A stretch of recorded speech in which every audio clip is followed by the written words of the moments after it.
Hello, guys, and welcome to my channel, Backpacking Down Under, my very first YouTube podcast. So, on this here podcast, for the first part, I'm gonna talk to you guys about why I started doing podcast, what drove me to start this, and yeah. So, first, I wanna say the question I always get asked before I get started is like, where do I come from? So that's top. I want to cover that topic up first before I go any further. Right. So the thing is, I was born in Zimbabwe, but grew up in Zimbabwe a little bit, and then moved over to England when I was I was really young. I don't remember, but I know I lived in the UK for like 20 years now, nearly 20 years, so a long time. So let's just get that out because people always ask me like, Kudzai, where did you grow? I mean, where did you come from? And one of the questions I always get, people always guess, is France. Apparently, I sound French. I've been told this a lot. Like, Kudzai, you sound French. I was like, okay, all right, I sound French. I didn't know I sound French, but I'll let you guys be the judge of that one. So the reason why I started doing podcasts about backpackers in Australia is because I was so fascinated about travelers. I always wanted to do traveling anyway a while ago, but I never really got the chance to do it. But now that I'm doing it, I'm fascinated about people who are doing it too. So hear their stories, why they are traveling, especially in Australia, why there are reasons to coming here. So that's why I started doing this. So plus I wanted to educate other people as well who wants to come over here to travel as well, to see how it's like to hear from the backpackers, how it's like, not to hear from other people but from the actual backpackers. So because of this, I did a few podcasts on I've already got a few episodes on Podbean, Amazon, Google Podcast, and did I say Amazon? I'm not sure. I said Amazon, yeah. And I'm trying to get it on iTunes, so it's just taking a little bit longer, but I'll try and get it on Amazon too. So I've already interviewed backpackers on there already. So I've got a few episodes. So this will be my very first podcast on YouTube. So yeah. So let's get started, eh? So why did I personally decide to come to Australia? The honest truth is, before, I never really wanted to come to Australia, okay? Australia was never my place to come. I never wanted to come here. I knew there was a country called Australia, but I never wanted to come here. My pinnacle goal was to go to America. That was my plan, to go to America, but my mom wanted to come here ages ago, but she never really continued with the process because it was way too long, so she just didn't bother doing it anymore. So the company I was working for back home was a really good company. It's a really good job, but the thing is, the company was so crap. Okay, the management was such bullshit. Okay, that when I left a few months later, I was told I was told that the manager, the owner of the company, not the owner, sorry, the manager of the company, the big boss, got fired. That's how bad it was. Plus, I saw a few of my friends getting fired, some of them just leaving, and so I decided to, kick rocks and get the hell out of there too. So I quit, and then I just said to myself, wait a minute, let me go to Australia, So that's why I came here, and I wanted to come here on a work visa, but I didn't know how Australia was like. Like I said, my concentration was on America, so I didn't know anything about Australia. So I was looking for a visa to come here. So that's when I saw the work holiday for the first time. Then I was thinking, hey, what the heck is a work holiday visa? So I did a little research, and I found that you have to, they give you the visa and you get to work here and travel. But the catch is, you gotta do your 88 days first. You farm original work first before. Do your original work first, and then after you are given a second year, and then if you do 6 months in your second year, you get given a third year, and then that's it. So I was thinking wow, that's a big catch. So at first I was thinking, farm work, fuck, Why would I don't want to work in a fucking farm. I never planned to work over there. So I was looking for stories like people who done it, but I never really found a lot of stories. So what I did was I did find a few stories, but the stories that I found were horror stories of why people came here. Really bad stories. Farm work, people not getting paid, and farmers treating workers in a very bad, like not having toilets or having water at the on the farm, not drinking water, and girls getting abused and stuff like that. Then I was thinking to myself, why would someone come to Australia and put up with this, this bullshit? Why bother? But so anyways, that fascinated me anyway. So I still came. Like here I am 2 years later. I'm still here. Um, but what I found out, like most backpackers who are here, some of them don't even go farm or don't even bother with the farm work. They just wanna travel, and then leave after a year, leave. But for those who do the 88 days, that's the guys I wanted to talk to more. I wanted to find out more what that was all about. Um, so I did do my farm work and I did it. My farm work personally was awesome. Okay, I was just sure I did have two bosses who were a bit, assholes. I'm just gonna say, fuck it. I'm gonna just say it. All right, they were assholes. Okay, one of them became an asshole. The other one was already an asshole before I got there. Not just to me, but people before me too. So anyway, so that's what happened. So I did my farming. My thing was, in spite of everyone telling me about, like I say, some backpackers don't even do the 88 days because of the farm work stories. But the fact that I still went and did it, if in spite of the stories that I heard, I wanted to find out for myself, how it's like. So so my farm work was great, and I did it, and I finished. I did my 88 days. I did my 6 months, all done. So for the all the other backpackers that I talked to, some of them didn't have such great experience. Some of them had like bad experiences. As you know, if you listen to my other podcast, they get to say that on there too. So yeah. So winding back a little bit, the day when did I come to Australia? I came to Australia 2019, before the fire. So yeah, months about, because the fire for 2019 was from October, I think, if I remember correctly, October to November, if I remember correctly. And it was like it was a big fire, as many of you know. And I was here, and when that stuff happened, I was on a farm. Okay, but with the farm that I was at didn't get evacuated. Okay, was continue to work like normal. Yeah, sure, there's some time when we thought we might get evacuated, but we never did. But and then the whole COVID pandemic, I was here, so I know a little bit about traveling in Australia. Okay, and another thing is like the other thing I learned very quickly is Australia is fucking big. Okay, compared to UK, I'll put it this way: if I was back home, I'll if I have to drive an hour, okay, an hour for me, right? It's really an hour for me. It's what for me back then was long, okay. Maybe I'll think a little bit. 2 hours was I'll have to scratch my head a few times, all right, if I drive 2 hours. 3 hour drive, oh my gosh, I won't even think about. I'll have to toss and turn a few times before I can drive for 3 hours, all right. So that's why, like, so for now, if I have to drive 3 hours, for me, it's not so bad anymore. For me to say I've driven a long way, I have to have driven like at least 6 hours. For me now to say, wow, that's a long way. 6 hours. I'll say I've driven a bit of a long way. I'll have to think about it before I start, driving. So yeah, that's another thing. Australia is very big for those who don't know.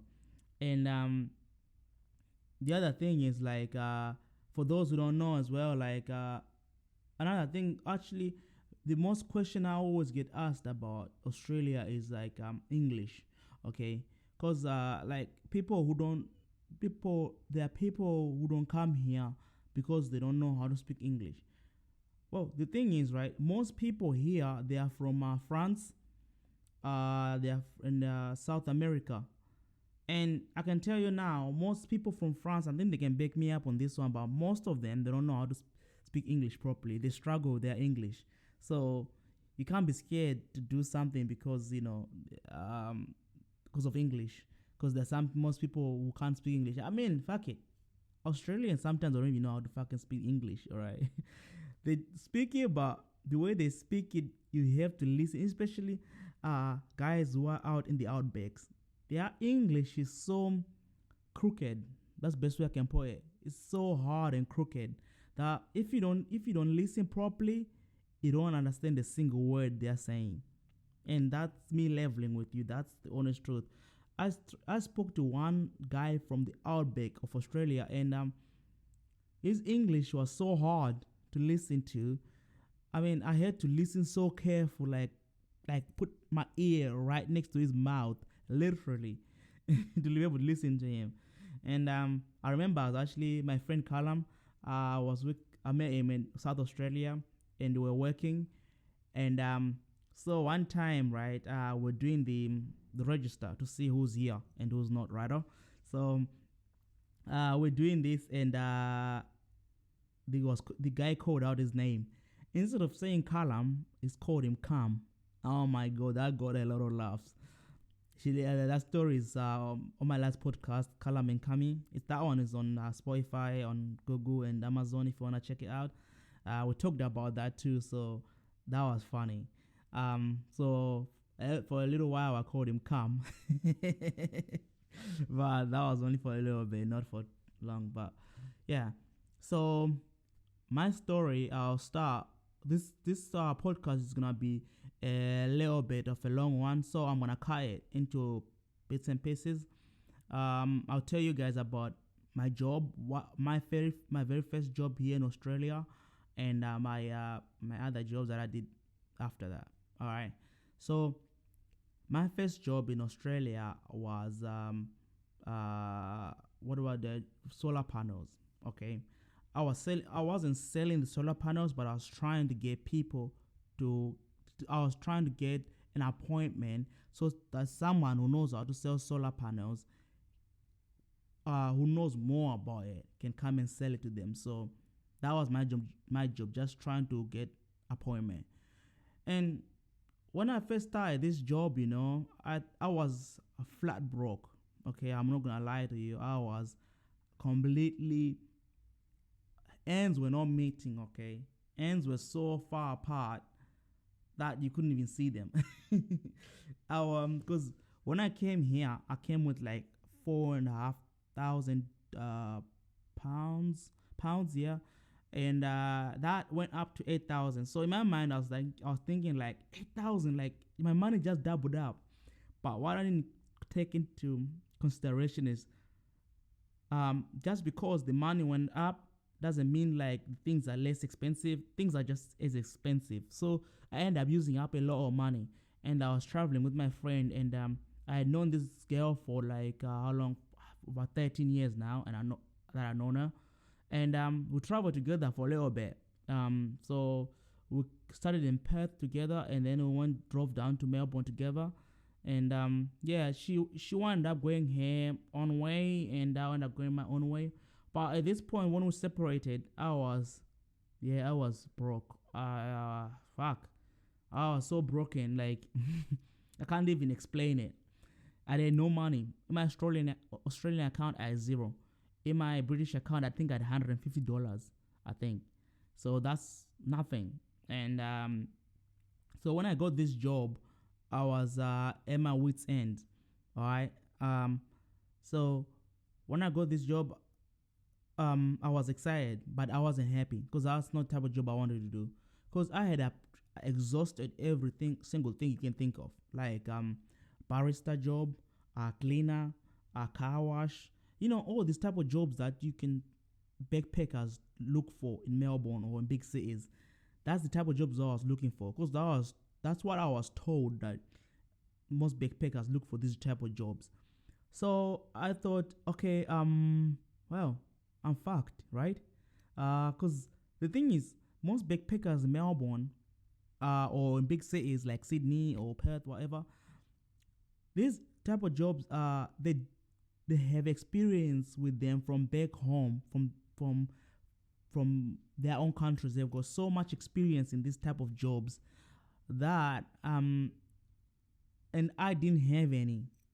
Okay, I didn't have any experience in this type of jobs at all. Okay, so I never got callbacks, nothing, nada. You know, so that really like so when I got this job for solar panels, I was excited. But the only problem is this job at the catch. Okay, probation, 3 weeks probation. All right. So how that works is if you come in Monday to Friday, you get your $300. All right. If you manage to get an appointment, I think you get $30. And if they manage to sell solar panels from the appointment you manage to book, you get $100. All right.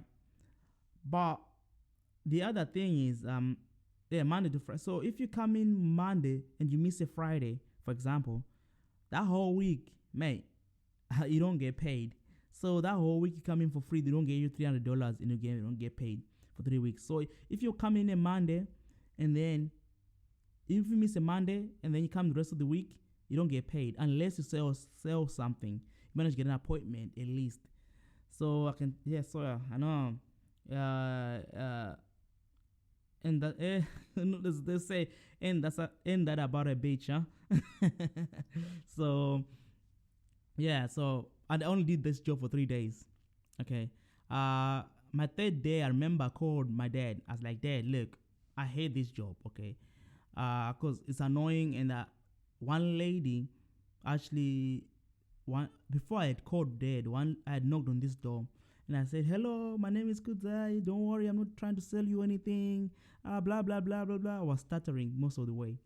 And she said she was so upset with me knocking on her door.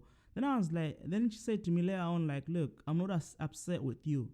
It's just because I get so many door knockers. Like, you are the third one who's knocked on my door already today. So I'm not upset with you. It's just, I get too many door knockers, and that's why. So that's why I went and called my dad. I was like, Dad, look, I don't want to do this job. All right. I hate it. I used to hate the people who did it. Came and knock on my door back in the UK. I used to hate it too, and I'm one of them. The way I saw it, I felt like I was harassing people, and that's me leveling with. That's the honest truth. I felt like I was harassing people. So it's pretty much harassing. Fuck it, I'll say it. It's harassing people. It's pretty much is, isn't it? Even though I know they're trying to make a living, but pretty much harassing people. But I called Dad. Dad was like to me, look, if you don't want to do this job, don't do it. Okay. Find another something you enjoy doing. Then I said, but Dad, I don't have any money. I don't have anything. I'm literally flat broke. I'm in a whole other side of the world. I don't know anyone, and I'm literally by myself. And he said to me, it's alright. Just stick to it, and if you feel like you gotta do it. But if you don't wanna do it, don't do it. All right. So Dad sort of convinced me to quit the job, and I got but I had a whole different conversation with Mom. All right. As soon as I said, Mom, I wanna quit this job, oh my God, she flipped out on the phone. It's like, okay, what do you wanna do? She didn't swear, but she might as well have done. But she was like, what do you want to do now? You don't want to do this job. What are you going to do? Where are you going to go? Are you going to take another flight back home, back to the UK? And I thought, oh, no, I don't want to take another flight. Like, so stick to it, and, you might find you enjoy it. But in my heart of hearts, I knew I didn't want to be there. So when I went back home that night, when I finished off that night, I went back, and I started to think, okay, I couldn't find another job as a cleaner or anything like that. What other jobs can I look for? What other jobs? I literally had to think outside the box on this one. All right. So I thought, you know what? I'm a trained mechanic, car mechanic. Why don't I just look for a job as a mechanic? But the problem here was, as a mechanic, you need a ticket to prove that you're a mechanic. You need a ticket. I had qualifications, the certificates, and what not. But I need the qualification to say I'm a mechanic. A ticket, Australian ticket, I think that's what they call it. Say I'm a mechanic. So I couldn't actually get the job as a mechanic, but what I did, I saw a dismantler job, and then I started applying for dismantling job because still cars. So I started to look for a dismantler job, and when I saw these jobs, when I applied for these jobs, I started to get call after call. Like one guy said to me, "If you come right now, I'll give you $200, $300. Sorry. If you stay, if you're good, I'll give you another $200." So now I was thinking, "Oh my god, this is working out." Like I'm flat broke and I'm getting calls, and then so the next day I got an interview, and the girl was like to me, "Come and we'll talk about the work and that." And I was like, "Fuck it." So you know, I had to take a gamble. That's the best way I can put it. I took a gamble, and I called the work the next day. I was like, "Look, I've got a very important thing I need to go to. I need to be there, and I can't come in." And then they're like, "Okay, but you realize if you don't come in, you don't get paid the rest of the week." I was like, "Yes, I know, but I really need to go there." And then she said to me, "Okay, fine, go." So I thought, okay. So I didn't come in the next following day. I went to this job interview, and the girl's like, "Do you know anything about cars? Have you done cars before?" I said, "Yes, I know cars, and I've done them before." But the only problem is I never did it at this caliber, okay? I never really took off engines out of a car or do it as quick or do anything about cars that fast, because what I did was like mostly fixing them, just fixing cars. I never really like do major jobs like taking engines, the prime example. But I just said yes. I said, "Okay, come in the following week and you get started." So that's what I did. I came in the following week, but the thing is, I was competing for this job with another person. I And so the person I was competing with had already had experience in car dismantling. It already had experience in that. So and then that day, the guy, one of the guy who was supervising us, came up to me. I was like, "Okay, Kudzai, we need 2 cars a day. All right, we need you to dismantle 2 cars a day, like a full car, like wheels, everything, engine, doors, everything. Take out seats, everything. Take out even maybe as far as dashboard." I was like, "Okay, but that we need 2 cars a day." And then I was like, "Okay." And then later on, it came. It's like, "Kudzai, you realize we don't even want you here. We are only here because you're just trying to fill in a spot just to see if you are okay to continue working with us. But we don't really want you here. And the other guy is recommended, so we'll end up picking him instead of you." I was like, "Okay, fair enough." I was thinking to myself, let me just make it to the end of the week, and I get my $1,000. So I went from that. The other job was 300. This one was 1,000 a week. I was thinking 1,100, 1,100 a week. And I said, "Okay, I just need to get to the end of the week." So I was just breathing, just for me, just to make it to the end of the week.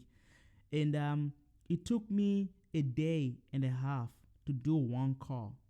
Okay, they needed 2 cars in one day, one shift, and I was doing 1 car in nearly 2 shifts. Okay, so things were not looking up, and I was thinking, "Fuck." And the other guy told me the following day that he's only here for only a couple of days. He's gonna leave. He's going somewhere else. And I thought, okay, that gave me more room to breathe. So, and then they said, okay. So then the guy left it a day or so later. He left, and I was left there by myself, and I kept on grinding. I kept on doing the work, working hard every day, doing, this job. I literally learned it on YouTube. I mean, that's the. I know it sounds bizarre, but to dismantle cars, I actually learned it on YouTube how they do it. So I went on YouTube, started learning how they did it, and so even I learned, though I knew about cars, I didn't know about dismantling, but I still learned how to do it.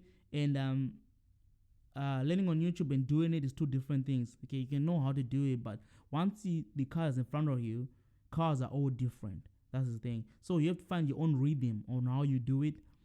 And about couple of weeks went by, and I found my own rhythm, how I did it. So I'll tell you how I did it. Okay, how I did it was this car comes in, I put on the ramp straight away, put it on the ramp and get ready, and take out the wheels, bang, bang, bang, bang, 4 wheels off, right, and then I go underneath. I take out everything, all the bolts, all the bolts that I know that won't drop the engine. So all the bolts take off, go on the top, open the bonnet, remove the wires, very careful, remove every wiring and whatnot, very careful. And then I put it down, drop the engine, and the engine comes out. As soon as the engine comes out, take it out, remove the transmission, and then separate it, make sure it's working, separate it, and then wash it, put on a pallet, ready to go. And I'll go back to the car and I'll remove all the parts that are not damaged, everything. And then that was my thing. And I managed to find my rhythm pretty quick, I'll say. About a month or so went past, and then they found another guy. And the guy who they found now was a proper mechanic. No, not a proper, no. I'm not saying not a proper mechanic, but he was a dismantler too, but he was doing it in with lorries. Okay, I know I'm gonna catch hell for saying lorries, but that's how I call them. But pickup trucks, I call them pickup trucks. But you know, I've been calling them lorries for a long time, but it doesn't matter. Anyway, plowing ahead here. This guy was dismantling lorries, trucks, lorries. So I thought, oh my gosh, this guy's obviously got experience. Lorries compared to cars. I mean, it's difference. Their lorries are heavier, cars are lighter. You know, you can quickly do it. But so when he came in, I knew he had the job already. And at this point, I'd already saved up a little bit. I think I'd already saved about $3,000 or so more. And so the ends were starting to meet slowly. We're coming slowly to me. So after that, I helped the guy. You know, I wasn't bitter. I wasn't resentful towards him. I helped him out, everything he needed. Asked me, Kudzai, where is this? Okay, how do you normally remove the engines and all that stuff? I told him the whole layout of the whole shop. I didn't hold any resentment for him. So I was expecting to be leaving. And then later on, he said, after the day ended, I said, okay, see you later. I went home, started looking for more jobs. And when I came in the next morning, I was expecting to be told, like, Kudzai, you know, we're going to keep the other guy, you know, thank you for your service. But no, about 10 a.m., because we were 2 bays, all right?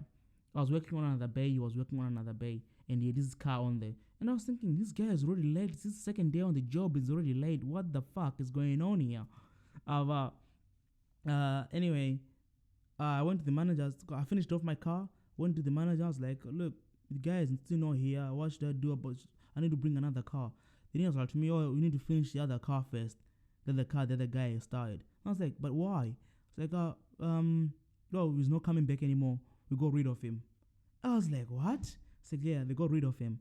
Apparently it was really bad. It was really rubbish. He didn't know what he was doing. He didn't know his head from his tail. He had no clue. And I thought, oh, right, okay. And I just continued again. I kept on working. I worked there for 5 months. 4 months.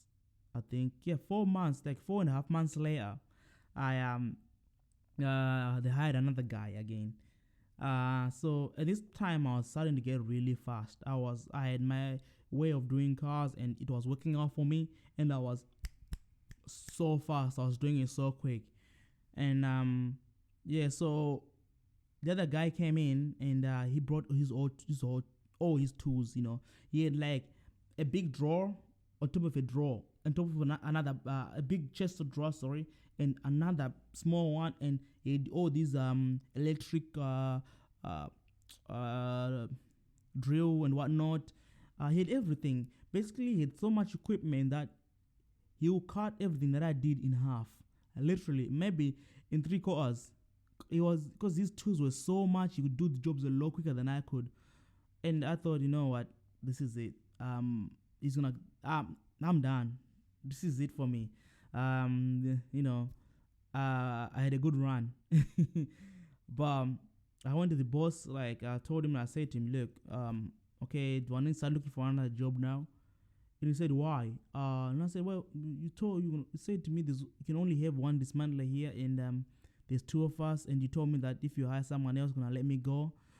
And he said, what? Kudzai, we're never gonna let you go. No way.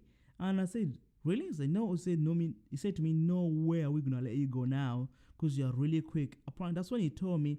And bear in mind, this is the guy who told me, like, they're going to get rid of me within a couple of days. You know, I told me the same day I started, like, we're going to get rid of you. He's the same guy who told me that. And he said later on, like, that's when he told me, like, Kudzai, we're not going to get rid of you. No way. You know, did such a good job here. And there's no way we're going to get rid of you now. And that's when they got a letter from the council about the cars. And there were more than 400 cars in the yard that need to get rid of. And within a month and a half, so over 400 cars. So even though that guy, I don't want to like say anything bad about the guy. He was really good, but I was a lot better than him. I will say it. I was better than him. I was so faster than him that it was ridiculous. Like I would do like one point I would do 6 cars, right, a day, and you only manage 1. And at first I thought, okay, that's how I started too. But he told me that he had experience in doing this too. So I expected him to be a lot quicker than me, but even at his fastest, I was still quicker, and he had more tools. And I know he probably hear this and be like, Kudzai, what the fuck? But he knows it's true because I did help him a bit. And by the time I left, there only about 30 cars to get rid of. So I cleared the whole yard within a month and a half, me and him. And so I can understand why they wanted me back. That's when I left for the dairy farm. So dairy farm is another part. So at this moment, I'll leave this part 1, but other part I'll be talking to you guys about how it's like for me to travel by myself. Okay, because that's a question that a lot of people ask me. Say, Kudzai, why do you travel by yourself? That I don't want to travel with anyone. I'd love to travel with someone, but my want is not my need. Okay, that's the best way I can put it. I would love to travel with someone, but I don't need to travel with someone, if that makes any sense at all. Because after the hell I went through of being by myself and managed to build myself up literally from ground zero to now, I don't need someone. I want to be someone, but I don't need to be someone. I hope that makes sense. So I love to meet new people, talking to new people, hear their stories, like doing this podcast with people, hearing that. I love doing this, and but I don't need to travel with some. But I don't know if that makes any sense, but in my eyes it makes a lot of sense because I can't be with the same people the whole day every day. I like to learn new things from different people. That's the best way I can put it. Okay, I like to meet new people and learn new things. I like to learn new things. If you hang out with the same person, of course it's great. It's awesome. Don't get me wrong.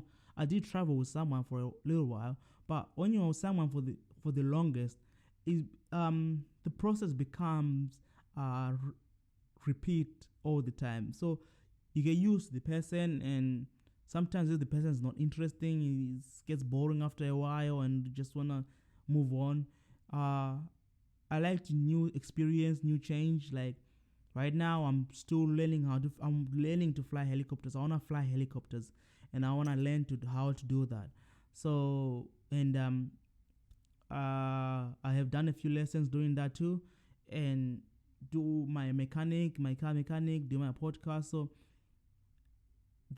that's what I found interesting. That's what I'm happy doing. I hope that makes sense. So on the next podcast, on my next episode, I'm gonna continue this, but on the next one, I'll start talking about my farm work, my experience in the farms. Alright, so stay tuned, guys. Stay tuned, cause it's gonna be interesting, and let me know if I do sound French.